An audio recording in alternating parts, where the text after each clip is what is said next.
episode of Voices of Inclusive Research podcast. I'm your host, Dr. Rand, founder of Diverse Research Now. And today, you will only hear my voice. This is a solo episode, and I hope you guys are ready to hear some good news. All right? You know, we're all about research, and I am on a mission to make sure you know that research is not just something that happens in labs, but it is showing up in our everyday lives. And I want us to know that because when we know that, that'll help protect us and help give ourselves options, okay? Sometimes we don't realize it. So today isn't about what you're doing wrong. It's about helping you see how much knowledge is already working for you and how to use it in ways that make sense for your life, especially now at the start of the new year, when folks are setting goals and trying new things and wanting to feel better in their bodies and minds. It's important to know, okay? Now, when people hear research, they think of labs and clipboards.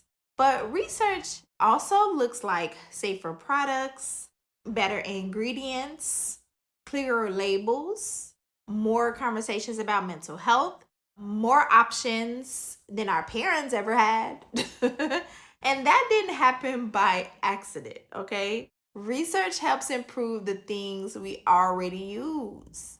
So it could be from the shampoo in your shower to the step counter on your phone, okay? So the key is realizing research is a tool. A tool works best when we know how to use them, right? We all know that. So let's talk about some things that we see in our everyday life, how research comes into play in our everyday life. So let's talk first about health and beauty. Because, hey, honestly, look how far things have come in health and beauty. Let me bring this out a little bit. We now have products made specifically for textured hair, skincare lines for melanin-rich skin, more conversations about ingredient safety, and more Black and brown scientists and creators in this space. I'm so excited about that. I hope you guys are too. That means that research is responding to our voices. That's what we want it to do. Research helps companies figure out what moisturizes us better, what protects our skin, what lasts longer without damage. And as consumers, we're more informed than ever. Hey, we're throwing out wins today. That's a win. We now get to choose products that align with our needs, not just what's available. And that is definitely progress. So this is definitely, I'm such a positive person, guys.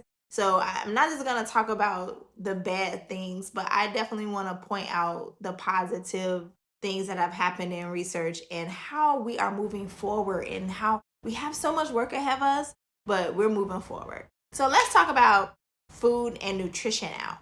So one positive thing about research is that it has expanded options now. We're no longer stuck with one size fits all advice anymore, okay? That's a no-no. Research has helped us understand the role of fiber, why hydration matters, and how nutrient support energy, immunity, and brain health. Hey, keyword brain health. I love brain health, guys. And it's so empowering. So yes, not everything on the shelf is for everybody, but research gives us language now. It helps us ask better questions. It helps us notice how our bodies respond instead of guessing, right? We get to be more intentional, all right? And hey, that is another win when it comes to research.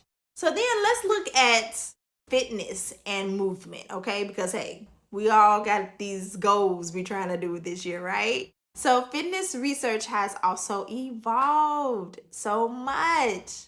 We now see more conversations about rest and recovery, super important. More focus on sustainability, not punishment.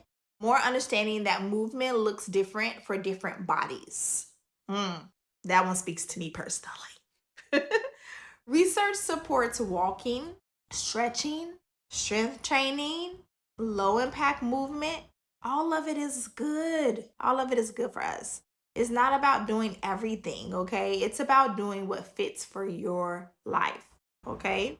And that shift, that research is catching up to real people. That's what we know. So it's super encouraging, guys.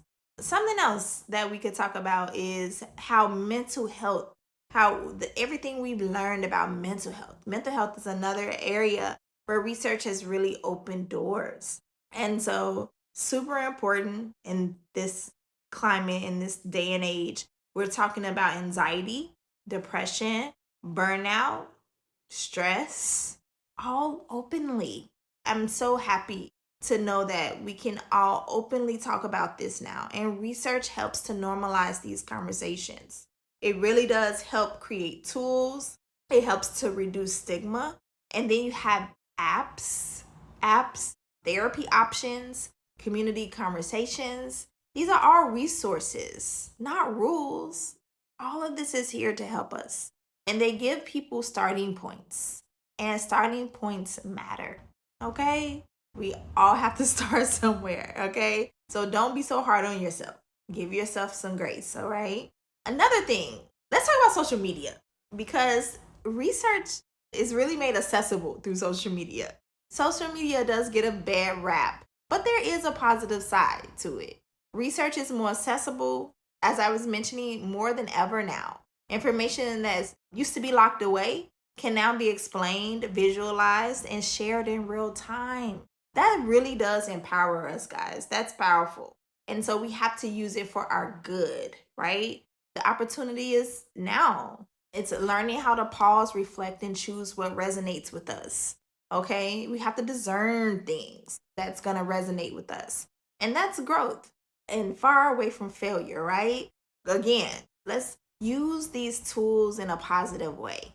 Of course, I always want to talk to my Black community and other communities of color. And we're no longer just recipients of research. We get to ask questions now. We are shaping conversations. We are creating solutions and we're demanding representation. That's all what I'm about. That's all what diverse research now is about. And research is better when we're involved. Know that. Research is better.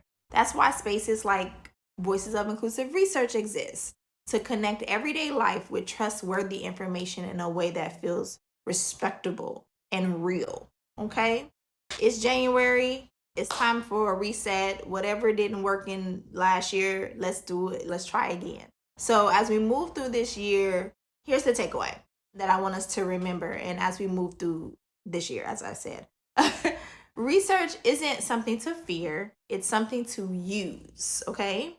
You don't have to do everything. Okay? Don't get overwhelmed. You don't have to follow hard every trend and you don't have to get it perfect. All right? It's important just to stay curious, stay learning, okay? Curious leads to better questions lead to better choices, and better choices lead to healthier communities. That's what we want, okay? That's what we're building together, guys. And so I wish you all a wonderful year. Thank you for listening, and thank you for being a part of Voices of Inclusive Research podcast. Thank you for listening. Your voice matters. I would love to hear more from you all. If you have comments about what you want to hear about on Voices of Inclusive Research, I would love to get more people to sign up to be a guest so I can interview you and hopefully you can share some either positive or negative experiences you've had with research. That's what this platform is all about, is to get your experience, the community experience on research. And even if you don't know much about it, let's talk about that. Why don't you know? What things might you want to know about research? So, keyword for this episode, research. And I just wanted to definitely share with you all how it just shows up in our everyday lives. And so it's important to me, again, to normalize this conversation. And I want you guys to start talking about it. So until next time, until the next episode, take care. Again, stay curious, and I'll talk to you guys later. Bye.